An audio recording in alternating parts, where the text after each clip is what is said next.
welcome to the channel. I am Say Hi Paul, and this is a Warhammer 40,000 narrative battle report.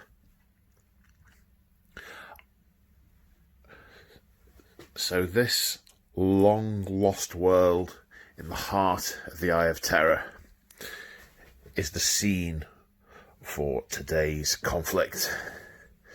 This is the War of the 10 Legions that has been raging ever since the Horus Heresy.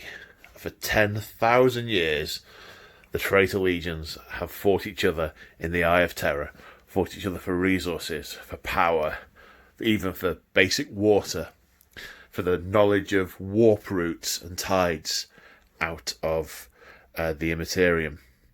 But sometimes, like today, they fight each other because they just hate the other side.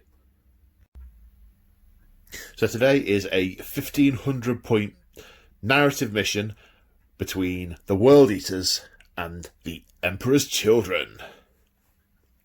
So, few things to tell you at the start, as per usual. This is, as with all games on my channel, this is a narrative game, and as such, it's subject to a number of house rules, which I'll go through in a second. I also ramble quite a lot. I ramble and I have unsteady camera angles because I can't keep my hand steady and I can't work the technology to make a gimbal work, as viewers of my last video will know. And I am a solo gamer at the moment with COVID, so I am playing both sides. So this is all about the story, this is all about the narrative, this has got house rules. If that sounds like your cup of tea, then brilliant. If not, this probably isn't for you. So, this is going to be a custom scenario. It's based loosely on No Man's Land, which is a scenario in the main rulebook. And I've used the same objective layout with one in the centre, two either side, and then one in each deployment zone. This is played lengthways, up and down the table. Now the rules, the standard primary objective is the usual thing. 5 points for controlling one objective in your command phase, another 5 points if you control two, and if you control more than your opponent, it's another 5 points. There is a secondary objective, which both sides are going to take, which is controlling the ritual site. In the book it's called No Man's Land, but this isn't because it's No Man's Land, this is because there's a ritual site in the centre. So that objective, the secondary objective there, controlling that objective gives you a number of additional points equal to the turn number. So if it's turn 3, you get 3 points for holding it. For turn 4, 4 points, and so on. Both sides want to control that ritual site. The other secondary objectives we will go through as we get to it. So this planet has been burning for 10,000 years. It's stuck in a warp anomaly, constantly aflame, constantly a ruin. The same fire burning over and over and over again, like a glitch that just repeats. I'm really quite pleased with this table. Apart from the gravel, I need greyer gravel. But that aside, I mean, what's happened here, right, is there's been bombing, there's been explosions, and it's thrown up the substrate from underneath. So it's, underneath the concrete and so on, there's dirt. And that's been thrown up with these explosions. That's my excuse anyway. So, house rules. Regular viewers of the channel will be familiar with these. But if you want to know more about them and why I do them, there's a video called House Rules on the channel. Feel free to check that out. But I'll just nip through them briefly now. So no scaling on the casting of Smite, no restrictions on the multiple castings of the same psychic power. There's no plus or minus 1 limit on hit and wound rolls or anything like that. I ignore the coherency check, but I only do that out of principle because I remove models in coherency anyway. It doesn't make any difference. Don't do command point rerolls. I don't limit the number of times a stratagem can be used in the same phase. And character, the main one then, is characters can charge with units. So in the charge phase, if a character is in coherency range with a unit, they can both declare a charge together, and they make one roll, and they either both succeed or both fail. Then it reverts back to normal directly after that. The most important rule that isn't on here, written on here, I really need to write it on here, is I use my common sense. Is if I think something doesn't feel right from a narrative perspective as I'm going along, I tweak it. So that's the house rules. Few shout-outs.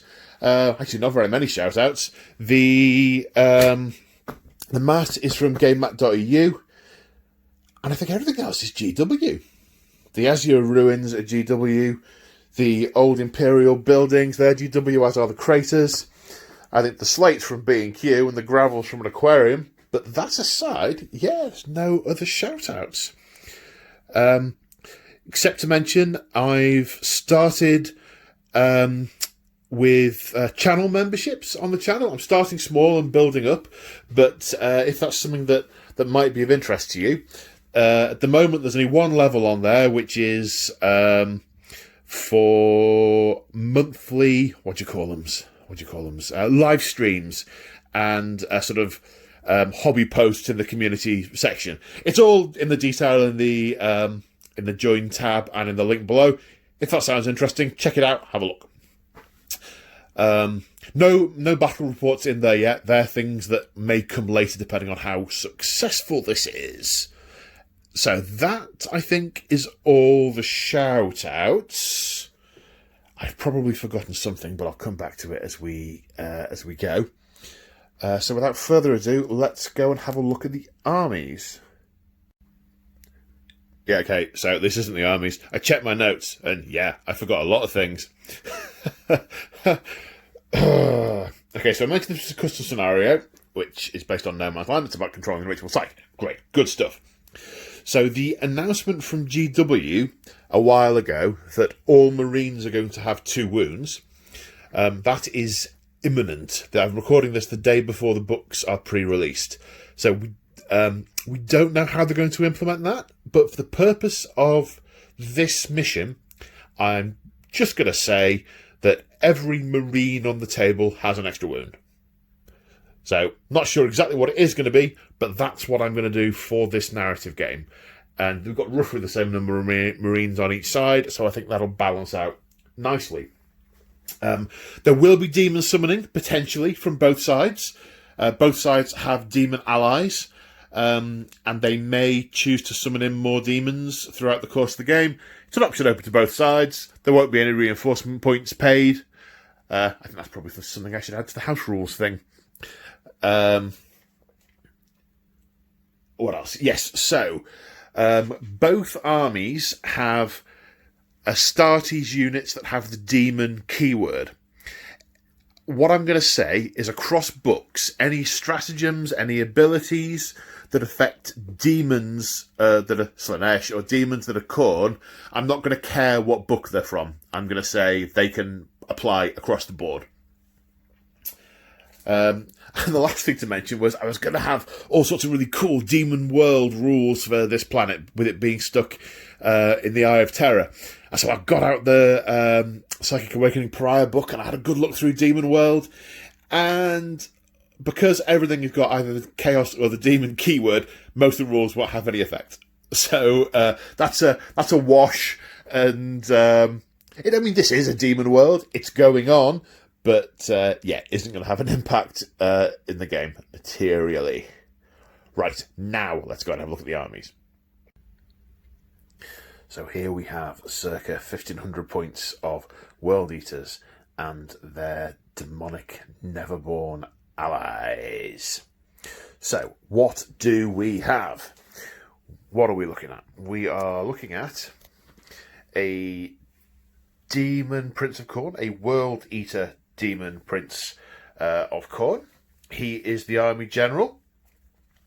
And what does he have? His warlord trait is Battle Lust from the Faith and Fury Psychic Awakening book. That means he will heroically intervene 6 inches and has the always strike first special rule, which will be interesting given the special rule that all the Slanesh models have. Apologies for the wobbly camera there. Actually, no, I'm going to stop apologising for that. If you're still watching, you know the camera's wobbly, and that's just the way it is. So, what else we got? We also have another character here. We have a Dark Apostle. He is the second in command. He has the Chaos Artifact, the Banner of Rage. Lovely blood banner there. It's a use once ability, and all World Eater units within 6 inches gain +1 attack. He's also got 2 prayers. Wrathful Entreaty, which is the Khorne only one, which just affects him and gives him +2 strength. And Dark Zealotry, which is the bubble for re-rolling to hit, which may well come into it. Other characters, we then have the leader of the demonic contingent. Oh, I should mention, this is 2 patrols. So one is free, one is obviously not free. However, the Emperor's Children are also 2 patrols, and this is narrative. As far as I'm concerned, it's perfectly reasonable for these guys to have demons with them, especially in the Eye of Terror. So rather than take 3 points off both armies, or 2 points off both armies, I'm just going to not, because that isn't going to... Yeah, that's just what I'm choosing to do. So we have a Demon Prince leading the Neverborn contingent. He has a Hellforged artifact. So that's cost me a command point for a second artifact with the Armour of Scorn. That gives him a 4+ invulnerable save and lets him deny the witch once per psychic phase. It was forged by Khorne himself, and his scorn for the inferiority of his opponents just leeches out a bit. Nice. Okay, so what else is there? Well, there's a lot of red stuff, obviously. So, demon-wise, we have 15 bloodletters with a banner and a trumpet. And the leader. I accidentally, when I painted up some extra ones, forgot I already had a leader, so that guy's just a normal dude. 3 bloodletters on Juggernauts, aka Blood Crushers, with no extras. I can't remember the stats for all of these things yet, so I'm not going to talk them through now. Yes, it's probably worth it. It's maybe worth mentioning. I've never played this army before. This is my first game with them, and I haven't played my Emperor's Children, I don't think, since I had a 4-way game with Winters with them a couple of years ago. That's up on his channel. So there's going to be lots and lots of looking in books in between takes. Yeah, prepare yourselves for me getting many rules ever so slightly wrong, but I will obviously try and do my best. And the only thing I get wrong will, of course, be in the spirit of the narrative. So these are basically like bloodletters riding a juggernaut steed. They get lots of high strength attacks when they charge, and they get sort of standardy bloodlettery stuff.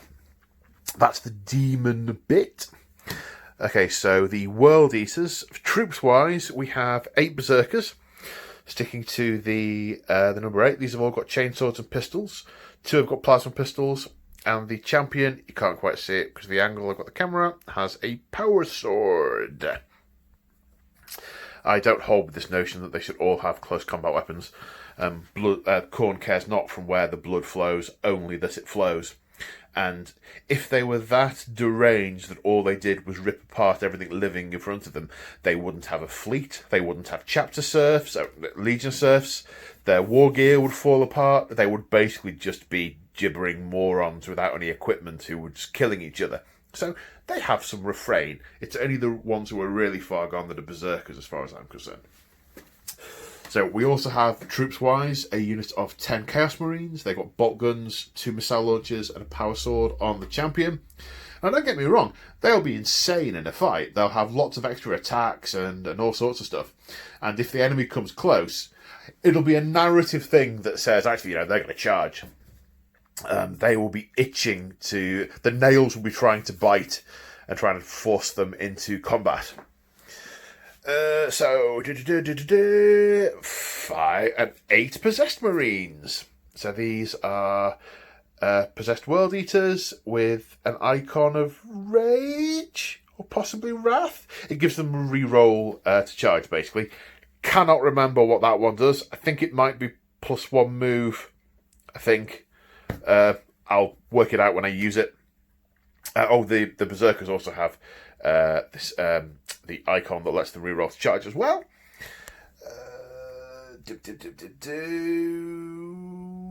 Yep, I'll go through the stuff as it arrives. We have 8 raptors. These aren't sort of skulking, evil fear people. They're just assault marines, basically. Legion assaulters, as far as I'm concerned. With some pistoles and plasma pistols and chainswords. And last, but by no means least, is the Dreadnought, which has a Dreadnought close combat weapon, a heavy flamer, and a Reaper autocannon. I will be using the Hellbrute stats for this guy. So if you hear me say Hellbrute at any point, it's purely a stat-based slip of the tongue. It is obviously and clearly a Legion Dreadnought. So 1 command point has been spent on having an extra relic for the Armour of Scorn and the Banner of Rage. I will probably, so I'm going to move them over now, spend 2 command points at the start of the first turn on Apoplectic Frenzy, which is a World Eater stratagem from the Faith and Fury book, which lets infantry units move 9 inches before the first game turn. So, yeah, they really are super angry and wanting to kill stuff. I can't think of anything more angry than a Khorne Berserker with a Khorne Demon in it, so they'll certainly be doing it. In terms of secondary objectives, obviously they want to control the ritual site in the centre of the table, so that is one objective. The other 2 are thin their ranks and assassinate. Basically, kill, main, burn, kill, main, burn, kill, main, burn. They get points at the end of the battle for killing enemy models, 1 for every 10, and 3 points for every character killed, basically for taking a skull to a skull for the skull throne, as it were. Okay, there was something else I just remembered that I thought, yeah, I need to say that. And it's kind of gone. Maybe it wasn't important. Maybe it was. We shall see. Command points spent. That was it. So, Legion and Demon special rules. So all the World Eaters get the Butcher's Nails rule. They've basically had pain engines driven into their brain that only relent on the pain if they're killing stuff and making blood flow. So it drives them to do all sorts of crazy stuff. So when they charged or are charged, etc., they get +1 attack. So that'll stack with Shock Assault, which basically means on a turn in which any of the World Eaters is charged, charges, or makes a heroic intervention, they gain +2 attacks. The demons can't read my handwriting. Unstoppable Ferocity. All the Khorne demons gain Unstoppable Ferocity, which is on a turn in which they're charged or make a charge, etc. They gain +1 attack and +1 strength. So there's a lot of close combat punch here. There's also a reasonable amount of gun. There's not no gun. In the other bits of my World Eaters that I've got upstairs and need painting, I've got more Marines, more Berserkers, more Raptors, some transports, a tank, etc. So there's more gun to come in the army. It's a legion, in my opinion. It's not all about just, slathering at the mouth and ripping things apart. Of course, when the fight starts, much of slathering and ripping apart. But, that's never the plan. Never entirely the plan. Sometimes it might not be the plan. Okay, so that's it for World Eaters. Let's go and have a look at the Emperor's Children. And here we have 1,500 points of Emperor's Children and Slaanesh Demons. So this feels a lot smaller. And I've just realised I've forgotten the command points. 1 minute. That's better. Seamless. Okay, so my first impression on putting all this out was it feels a lot smaller. However, I think that is on 2 accounts. 1, the Keeper of Secrets. Yes, it's the old model, and the new one should be bigger and more impressive, but I don't care. I love that model. I think it's awesome. And the Soul Grinder, 2 very expensive units, making this look a lot smaller than it actually is. So, what have we got? We have a Chaos Lord. Boop. He is the Warlord. He's got a power sword and a plasma pistol, and that big apparatus on his back is the Fatal Sonacy, which is basically a souped-up Doom Siren. You can see, let's talk about Doom Sirens, all of the champions of my Noise Marine units. These are all Noise Marine units. All have a Doom Siren. That's a sonic weapon. It's basically like a flamer, but it's strength 5, minus 1 AP, I think. This one's souped up. It's a 12-inch range. Higher strength. I think it's strength 6, minus 2. Minus 2 AP. I might be wrong about that. Oh, I need to check if they're blast weapons, because if they are, that should be as well. So yeah, I'll have to check for that when it comes to it. His Warlord trait is Faultless Duelist, which basically means that at the start of each fight phase, you roll a d3, and every enemy model within an inch of him loses that many attacks. So he's super spinny and twirly with that sword. That's the technical term for a Slaaneshi unit. Spinny and twirly.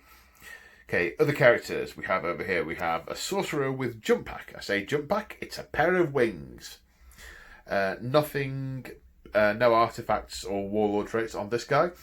He has the Slaanesh only psychic power, Delightful Agonies, which only affects Slaanesh units, but gives them a 5+ ignore wounds.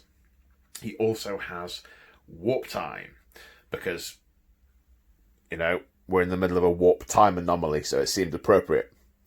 That's also something he can use for getting other units into combat, which, you know, he's going to be doing. What else? Ah, yes, we have the Keeper of Secrets. So, he has a Wit Stealer sword and a Shining Aegis.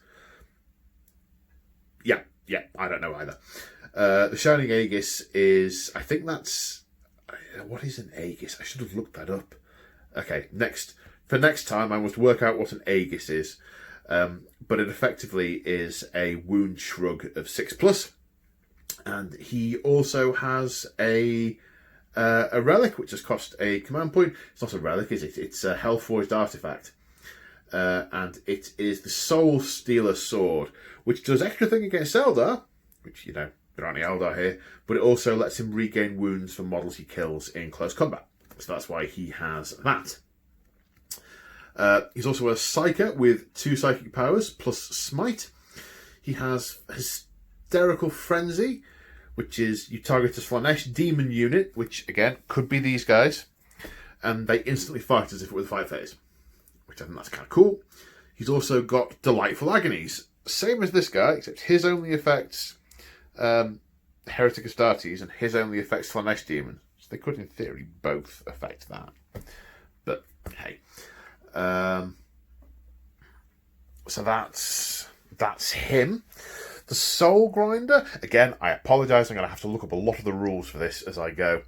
Soul Grinder's got a couple of big guns. He's got a Harvester Cannon on his hand, which is a long-range gun, and a Phlegm Bombardment, presumably in his gaping mouth, which is another long-range weapon. And he's got some kind of crushy claw thing, which is a melee thing. Yeah, let's see how I'm being nice and specific here. The Demonettes, there's 15 of those. There's 16 of those. There is a unit leader, but there's no standard or musician or anything like that. Their claws do extra. They basically rend. They do extra AP on a roll to wound of a 6. Possessed Marines. So as mentioned before, all the Marines are going to have an extra wound. So these possessed and the World Eater possessed are going to be 3 wounds each. So wow, that's a big wow.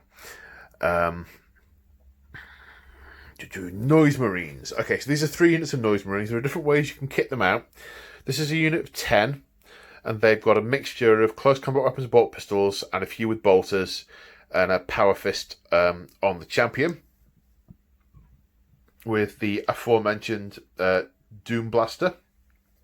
These 2 are a very rare thing you'll see in any of my armies. They are 2 identically equipped units, and that's principally because back when I made this army, the champion, there weren't very many options for the champions. I guess I could have swapped these around because, but I made those with that unit. It doesn't feel right. Maybe I'll reflect on that and see if I think I've been bad by leaving those as they are. As a general principle, I don't have carbon copy units in my armies. I don't think they're right.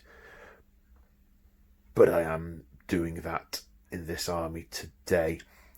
So these are units of 6. Slaaneshi's magic number. The champion has a power sword, bolt pistol. I'm not sure if he also has a sonic blaster. I'm not sure if he can have that. If he can, he has. These 4 dudes have got sonic blasters. They've got 2 firing modes. One is assault. One I think is heavy. Oh, what do they? Was that 5th ed? I'm not sure. They're guns. This one has definitely got 2 firing modes. That's a blast master. It's either a heavy, high strength, multiple damage blast weapon, or similar to one of these / heavy bolter that makes it an assault. I'm obviously putting this in such a clear, crisp way it leaves no room for ambiguity. But rest assured, I will be checking these things as I am playing the game. And that unit, I hate to say, is exactly the same. No, I can't do it. I can't do 2 units exactly the same. Right, there we go. Right, all 3 units are now different. Done. Then at the back here we have an Emperor's Children Sonic Dreadnought. I'm not quite sure where the rules for Sonic Dreadnoughts are these days. I can't find them in a book, but they're still in Battlescribe. So I'm taking that. So it's basically, again, it's a Hellbrute stat line. So I'm treating it as a Hellbrute rules-wise. It has a Combi Bolter and a Hellbrute Fist. It's got a Sonic Blaster, Doom Siren, same as these guys. So that's the Flamer equivalent weapon. And then a Twin Blastmaster, which is the same as this guy here. So he's got 2 of those.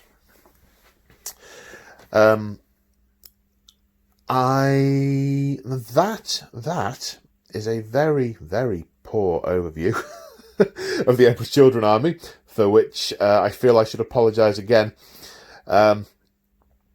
Now, I have some deployment options with these guys. They have a stratagem called, I think it's called Flawless Perfection or Perfect Strategy, that lets them redeploy units at the end, because these guys are all about perfect plans. This is all about exquisite detail and precision, which is one of the reasons why they're the mortal enemies of the savagery and violence and the lack of control displayed by the World Eaters. So when I'm deploying, I may choose to put somebody... No, I have to decide if what's going in strategic reserve beforehand, don't I?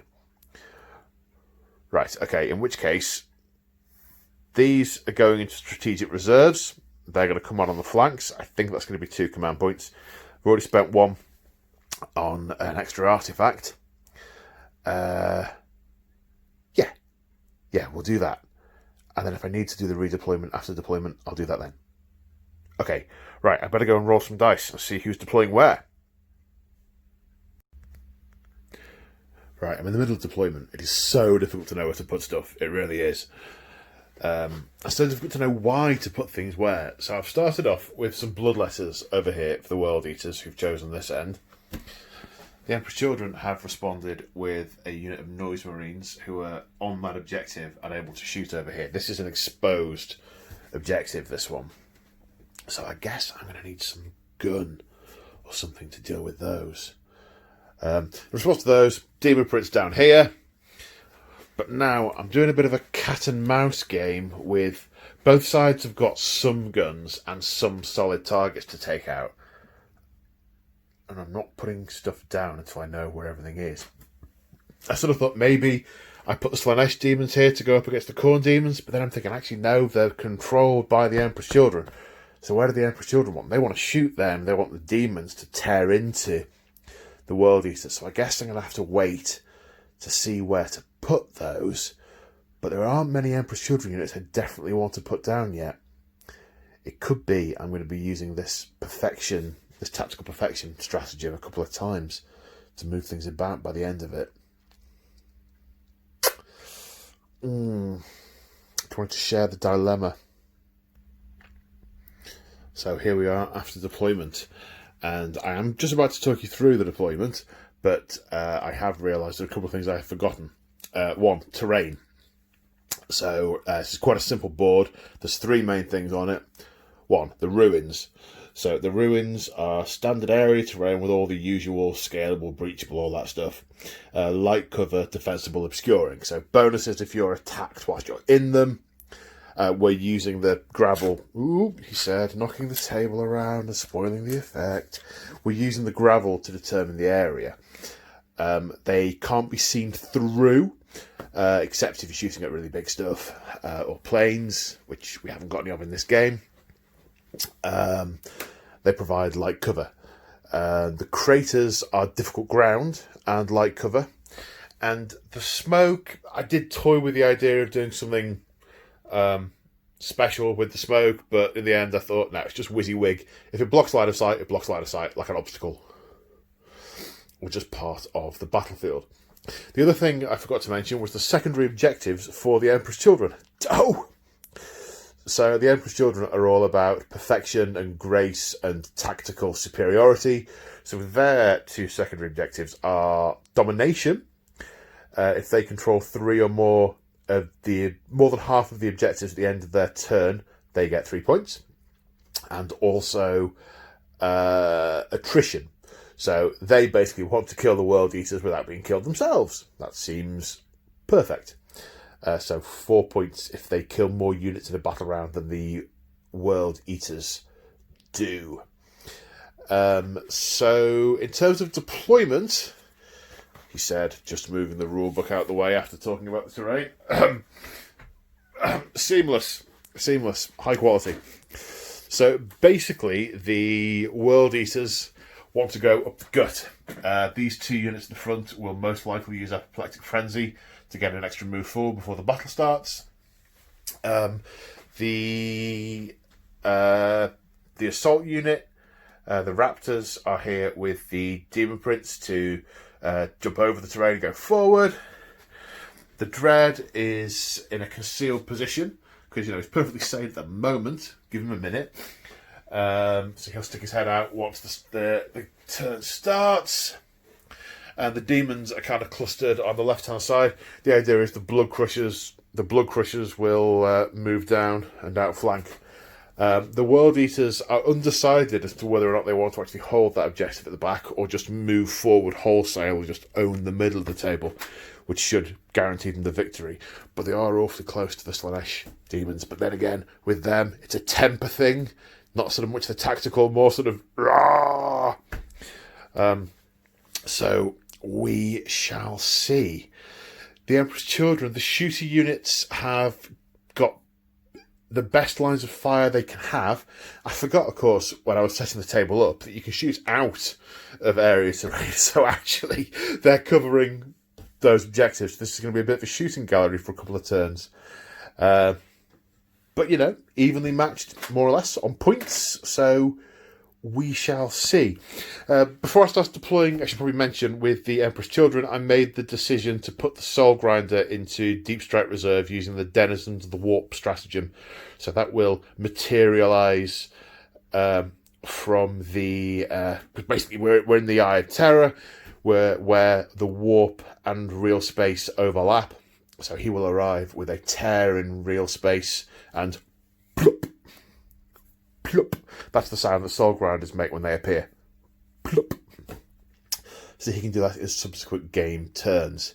And as mentioned previously, the Chaos Lord and the 10 Noise Marines with close combat weapons and bolters are in reserve as well.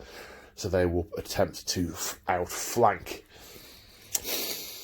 Okay, so without further ado, I need to acquire myself a dice, which are all around here. I say are all around here. I was stood next to some purple ones, but I wanted a red one for some reason. I need two, don't I? In fact, no, I go around here and get a purple one. Oh, 1 minute. Right, it's a dice off. No, before the dice off, we do the start of the battle round stuff. That's right. So, does the reroll to hit prayer go off? Dark Zealotry. Start the battle round. It does. So that is in effect.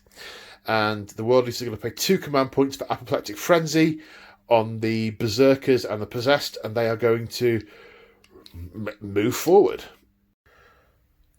So the Possessed and the Berserkers have surged forward. Although one of them... ruining the aesthetic, that's better. Surging forward. There you go, it's looking the right way now. Excellent. Have surged forward. So that's all the pre-battle round stuff.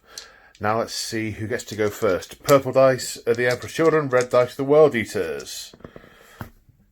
World Eaters win the roll. Yeah, they want to go first. They want to go first. Blood for the Blood God. So it's the end of the movement phase, and the World Eaters and the Corn Demons have absolutely surged forward. The Berserkers have moved on to the objective, as have the Possessed. They've just moved, they haven't advanced. The Possessed have a slightly longer move than the Berserkers, and because the building is breachable, they are going to be able to attempt a charge across to these Possessed with a reroll for their Banner of Rage. So we might see some first turn charges there. The Berserkers have been told to get that thing in the middle, but they might decide to charge in as well. Don't know. They've got a couple of pistols are in range. You can see through that window, so they'll have a couple of shots there. The Assault Squad, not quite so insane. They've moved from this defensible building to that defensible building, ready to counter-assault whatever the Emperor's Children decide to throw at them. The Demon Prince chomping at the bit to start murdering things, but aware that tactics are still a thing. The Dark Apostle is running like crazy. He's trying to keep up with these. With the middle of the field. He's technically outside of range. He could be targeted now, if he can be seen. If the Emperor's Children think that is something that's worth doing. These guys at the back are have stayed put, holding that objective. And then around here, the demons have surged forward. Got a good advance roll with the Bloodletters. I've swept around here onto that objective. And then I advanced with the Demon Prince and got a really good roll. I thought, oh, right, yeah, I'll come up here. And then I thought, hang on, no, I won't. I'll be the nearest model. And then remembered that the creative reduced his move anyway. So I thought, oh, phew. And the Blood Crushers didn't get a great move either. So they're just all piling through in that direction. So that is it for the movement phase. So on to shooting. So a couple of pistols from the Berserkers fired in and did no damage. The Dreadnought and the missile launchers from the Marines have both gone into the Keeper of Secrets. We have 1 wound with each. So we have a 5 vulnerable save against an autocannon round on a 5+, which it fails. That's 1 wound, which it will shrug on a 6 because of the Aegis. No, so that's 1 wound. This is from a crack missile, which will save again on a 5+, which which it fails for d6 damage for 4, which again it will shrug on 6s. No, so that's 5 wounds off the Keeper of Secrets. And that is all the shooting. It must be the charge phase. 11 wounds left on the Keeper of Secrets there. So I've decided that because they haven't been in combat yet, the nails haven't bitten properly on these berserkers, and they're not going to charge in this turn. However, the possessed, Blood for the Blood God, I've measured up, it's about 7.5 inches to get through to the Emperor's Children possessed, and so that makes it a 7-inch charge, re-rollable because of the icon. That's a fail, re-rollable. That's in. So we have a first turn charge. We have a first turn charge. So I've just noticed the Dreadnought there and the Sorcerer. I'm quite glad I didn't see those from the World Eater's perspective, because the eyes were sort of glazed over with a Blood for the Blood God sort of scenario.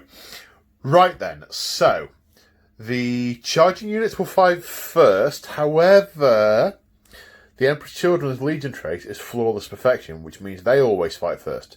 However, when both sides have units that would fight first, i.e. charging and so on, you alternate, starting with the person whose turn it is.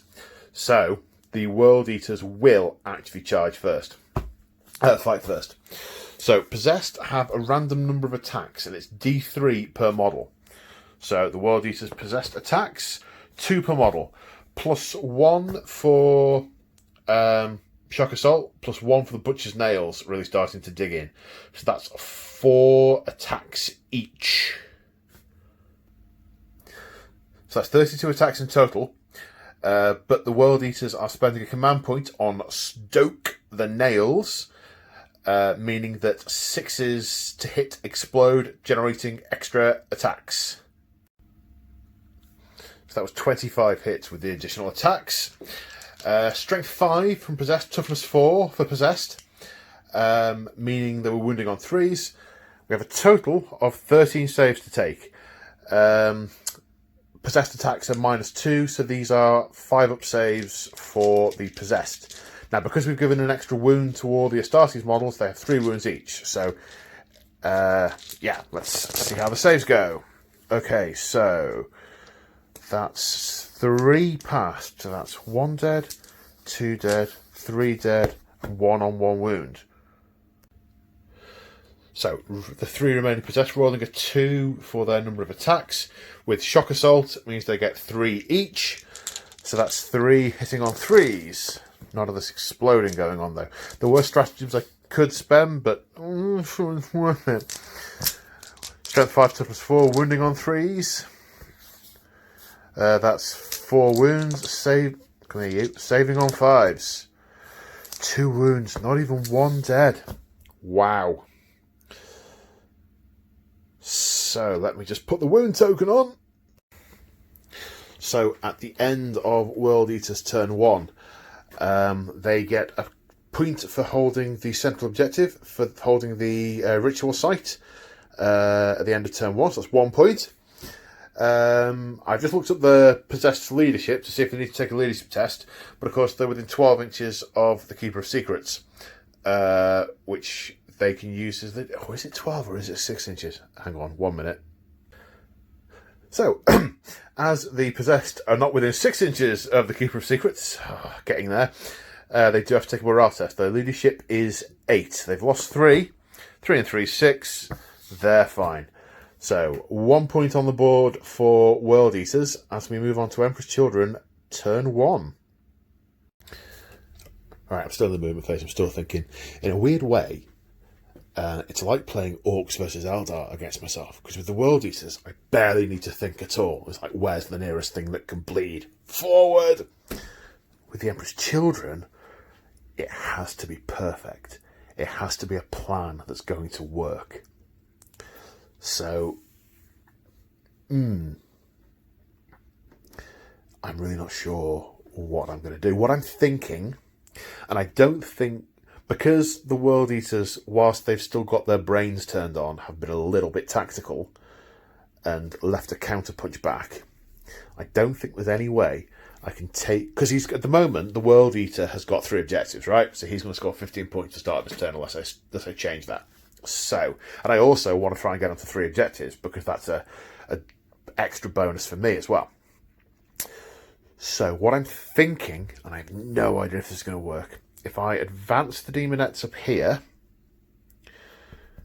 to start to get ready for a charge onto those, I realised a minute ago that they were shooting through the terrain because I suppose he's technically got his foot in it. Because I said the mark for the thing was the gravel. Anyway, I'm learning. I'm trying to remember so much. So if I advance the Demonettes up here, the Keeper of Secrets has got the Locus of Swiftness, which means that any other demon units that are within 6 inches of it can declare a charge even if they're advanced. So if I move the Demonettes up here, move the Keeper of Secrets around here, then I can buff those possessed, debuff the enemy possessed, do some magic, and charge in, and try and hit them hard, because I will definitely be fighting first this turn, because they have not charged. So unless they interrupt, all my units are going to go first. Oh, interrupting is a possibility, isn't it? And there'll be 2 really important combats going on. And I won't want him to...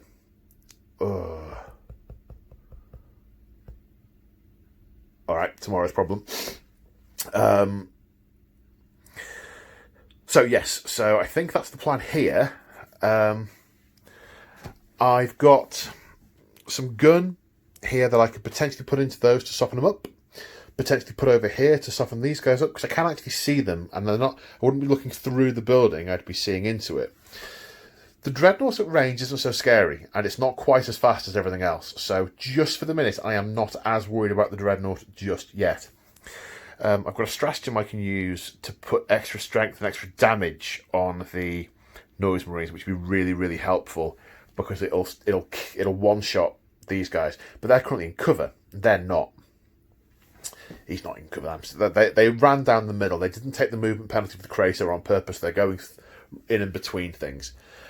Then over here, we've got fire to try and thin out those bloodless, just try and get them off that objective. And they need to be 15 killed, which I don't know how doable that is.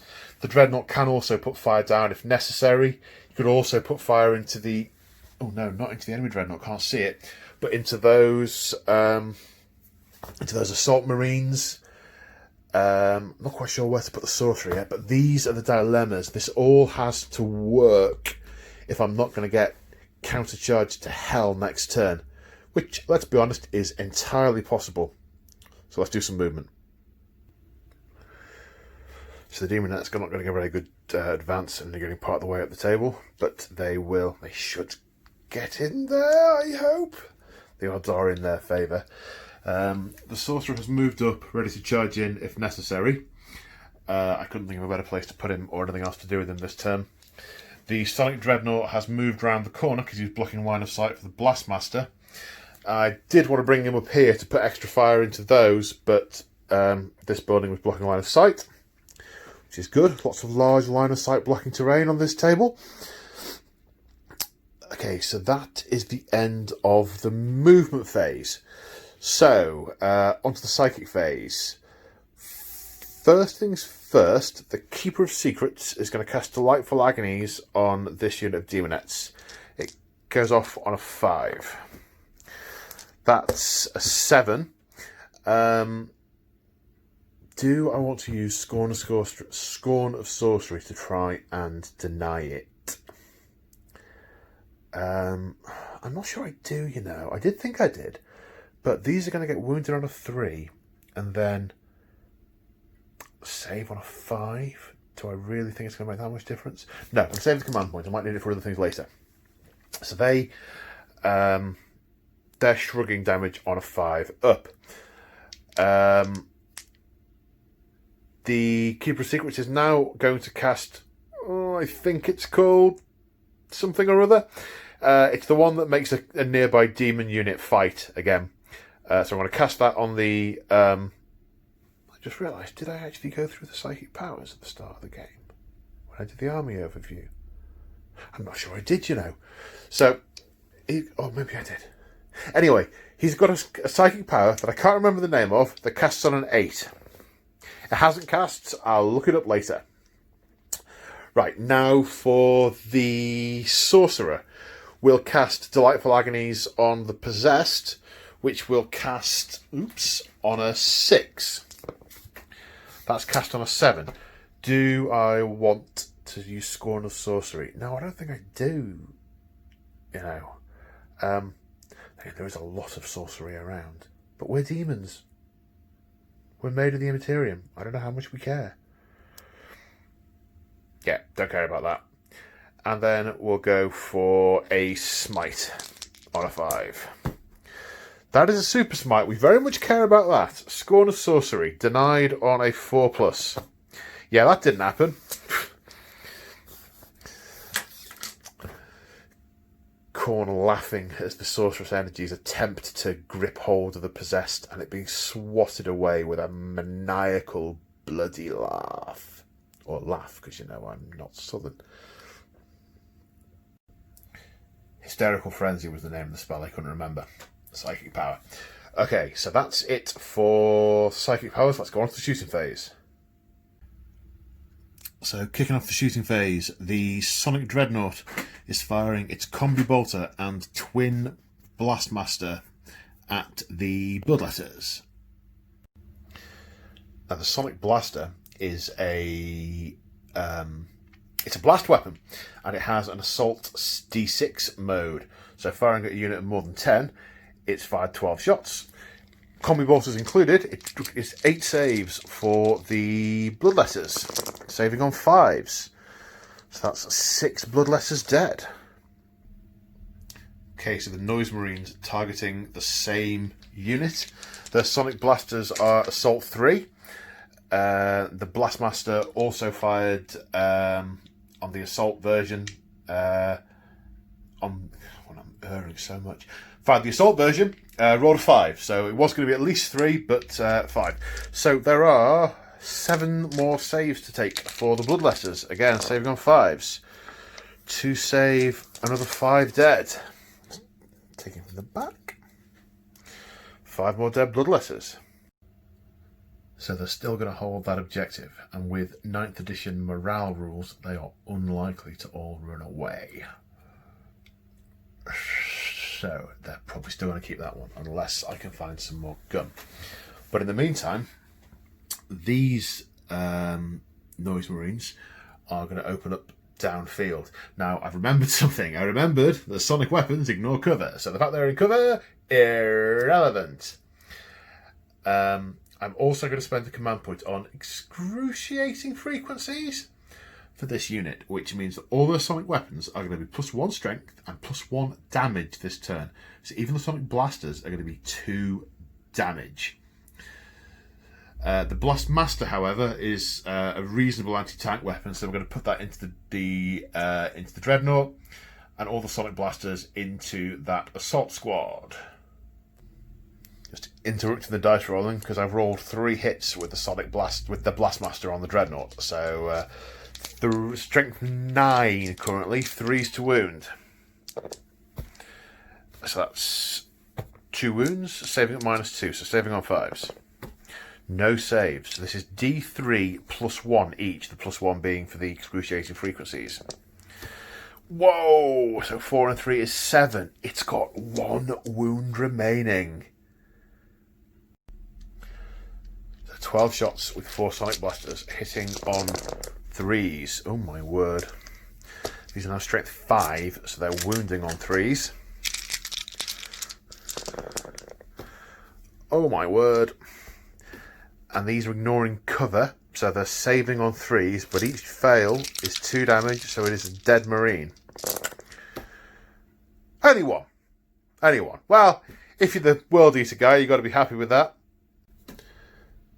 So that is the end of the shooting phase.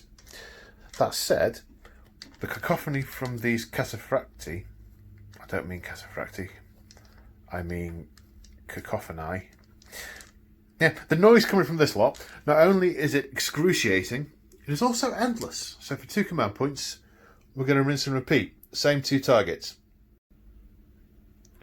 Right, this time, two saves with the Dreadnought against the Blastmaster, saving on 5s. Neither get through, it's only got 1 wound left, but that's 4 wound damage. It's dead. Does it explode? It does not explode, it is merely a casualty. And then 3 saves on the Assault Squad. 1 fails, another 1 dies. And that is the end of the Emperor's Children shooting phase. So, charge phase. The Keeper of Secrets cannot fail. The Demonettes need a 3+. Get an 11. They're in. Okay, so selecting the Demonettes to fight first. So we're spending a couple of command points. We're spending a command point on the Keeper of Secrets for Locus of Grace, which means that any Slaanesh demon unit within 6 inches, their close combat attacks explode on a 6. Oh, the Sorcerer went in as well. Sorry, I don't know if I mentioned that. I'm mentioning it now. There it is. Sorcerer having gone in. The wings are kind of getting in the way of it, but impractical. It's like having a cape. No capes! So everyone's attacks are going to explode. The Demonettes spending a command point on Razor Sharp Embrace. No, Razor Sharp Caress. I've got so many books open, and the problem is, because I'm not using 2 different armies, I can't leave them on the page because I have to keep switching to find the same units for the other army. I need 2 copies of all the books.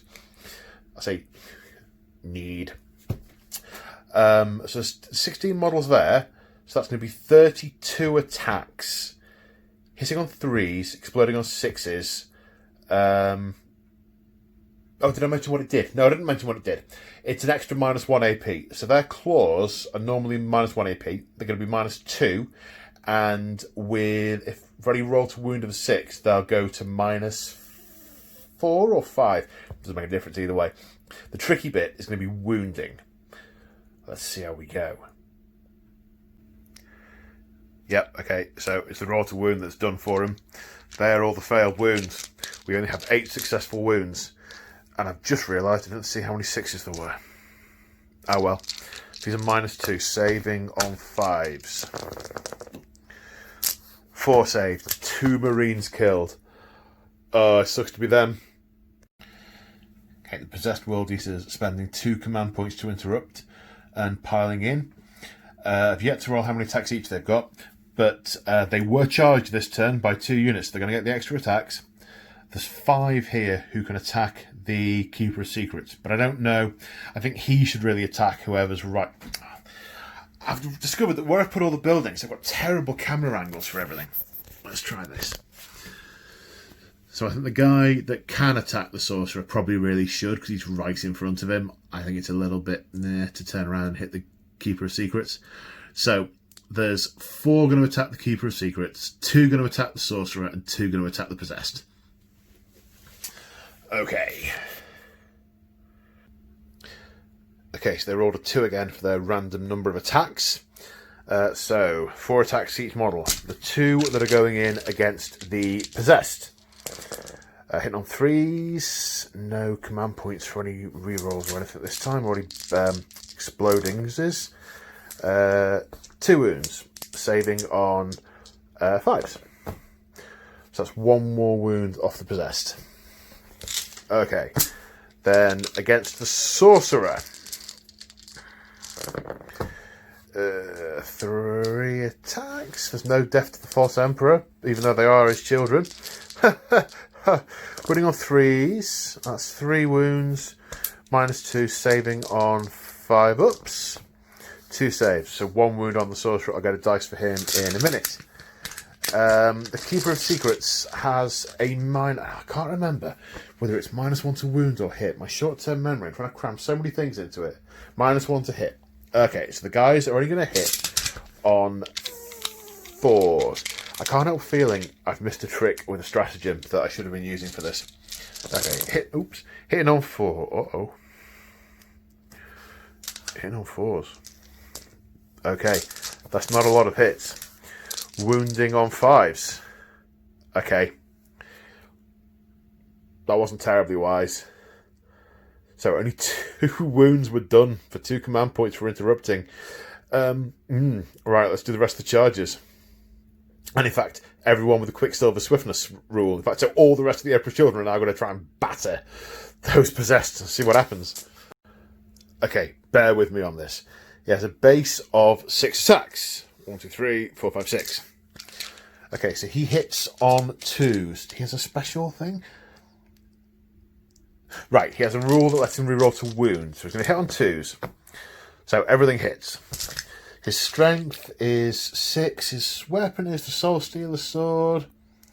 Strength plus 1, 7. So he's only going to wound on 3s, but he is re-rolling. So these 2 re-roll. Okay. Minus 3 damage. Whoa, okay. So they'll take their 5+ invulnerable saves. 1, 2, 3, 4, 5 dead. Whoa. But now he has Snapping Claw attacks, which he has 4 of on his current wound level. So they hit on 2s.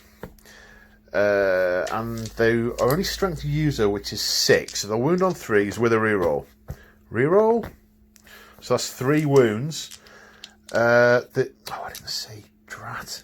No, it doesn't matter. It's minus 3, so they'll still get their 5 up saves. Again, flat 3 damage. 1 remains. Deary me. Oh, let's take that one off. I can't get the model out. So the other one died. Okay, now it's the Sorcerer and the Possessed. So the Sorcerer's done 1 wound with his 4 attacks. It's minus something to save. Oh, I tell you, my short-term memory, minus 2 to save. So he saves on a 5. Failed for D3 damage. 2, he's got 1 wound left. Now it's the Possessed's turn. So they gained an extra attack from the Locus of Swiftness, because it exploded on a 6.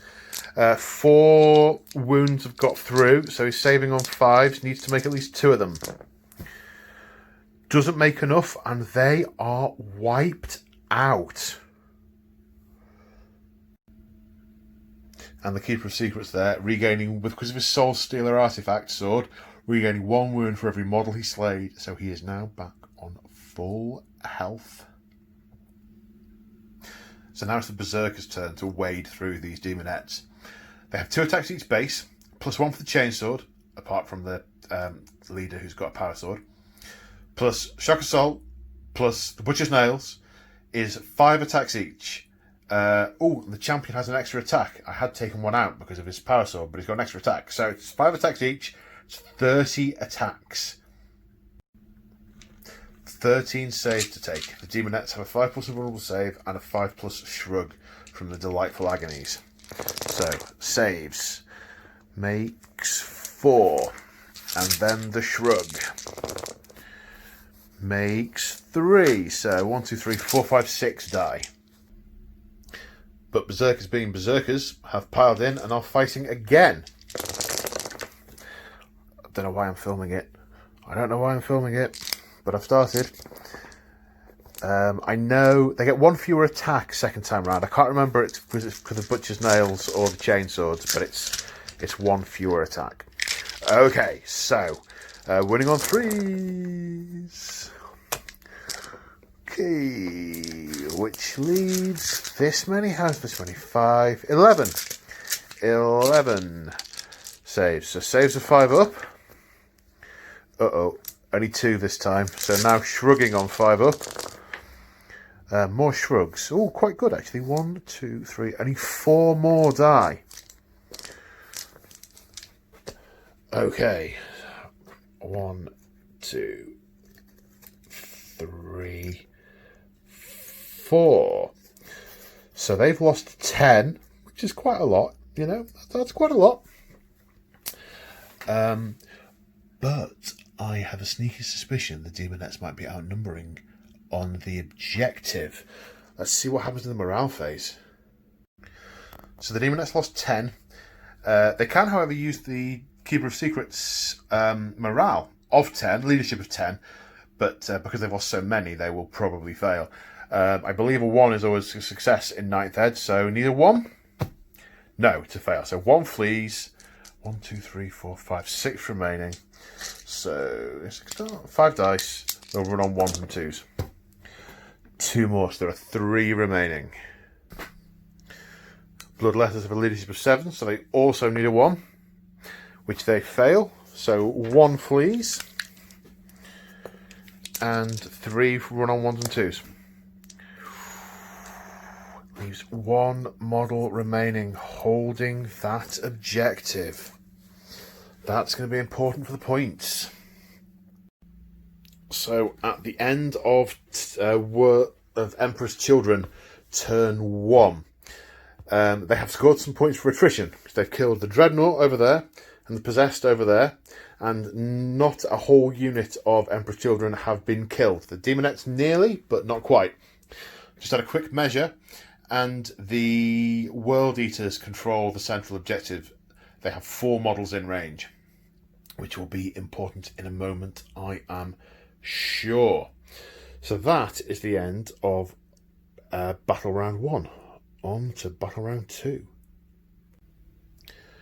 So at the start of World Eaters Turn 2, they control the central objective. They control that objective. There, you can see it through the window. And they control their home objective, which is more, it's 2 or more objectives and more than their opponents, as the Emperor's Children only control 1. So that's 15 juicy points. Realised that I forgot about Dark Zealotry from the Apostle, but then remembered that he was out of range anyway, so it didn't matter. He's just tried to incant it again, and obviously it's the presence of the Slanesh demons in front of him that mean that his incantation has not been heard, and he failed to do that. Right, let's chalk up the points and see what the World Eaters are going to do. So at the end of the World Eaters movement phase, it looks like this. The assault unit, there's a special name, it's not Devastators or something like that. There's a name in the book and I can't remember it. It's going to annoy me now. The assault squad has surged forward, as has the Demon Prince. He is eyeing up that Keeper of Secrets, see if he can put some serious hurt into it. The missile launchers weren't going to be able to shoot it at this turn because it's obscured by this building. So they've moved up to get line of fire onto the Sonic Dreadnought that's hiding over there. Also, they can smell blood, and they're still holding that back objective, just about, but they may start to surge forward. The Berserkers have stayed there in the whirlwind of combat. There's probably body parts flying everywhere and bits of demon turning to sludge and going back to the Immaterium. But basically they're going to shoot those demons in the face and try and join in the charge on the Keeper of Secrets, assuming those demonettes are dead. Over here, the Khorne demons have surged forward. I did and ah for a little while about how tactical a Khorne demon prince would actually be, whether he'd try and use the cover of the building to come round the back. In the end, I decided, love the Blood God, and surging straight forward. You'll notice the priest hasn't moved. That's because he's going to try and summon another unit of Bloodletters at the end of the movement phase. So the way this works is you roll 3 dice, and you add the up to 3 dice. You add the total up, and that's the total number of power of demons you can summon. Yeah, pretty cool. Any doubles do a mortal wound. If you roll a triple, you take D3 mortal wounds. Now, those demonettes are making it difficult to summon them in. Ideally, I want them in here to carry on with the push forward, but they can't appear within 9 inches of an enemy unit. So they're going to end up back here. So, yeah, 3d6. Now, in theory, I could summon a Bloodthirster with this, which is why it can be unbalancing if you're playing a matched play game rather than a narrative scenario. So, 3d6. Oh, that's a double. He takes a mortal wound. 7 power. I think that's enough for 10 Bloodletters.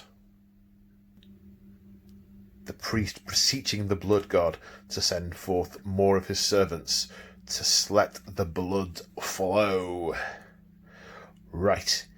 It must be the shooting phase, because the psychic phase isn't a thing. Okay, so 2 crack missiles firing through at the Sonic Dreadnought. Hitting on 4s because they moved. Nope, not hitting at all. Okay, so over here we have 7 pistol shots in at these Noise Marines. 3 plasma pistols, hitting on 3s. Rerolling 1s because of the Demon Prince. Ooh, snacky. 3 hits, wounding on 3s. 2 wounds. -3 to the save. They are in cover, so... -3. 5s?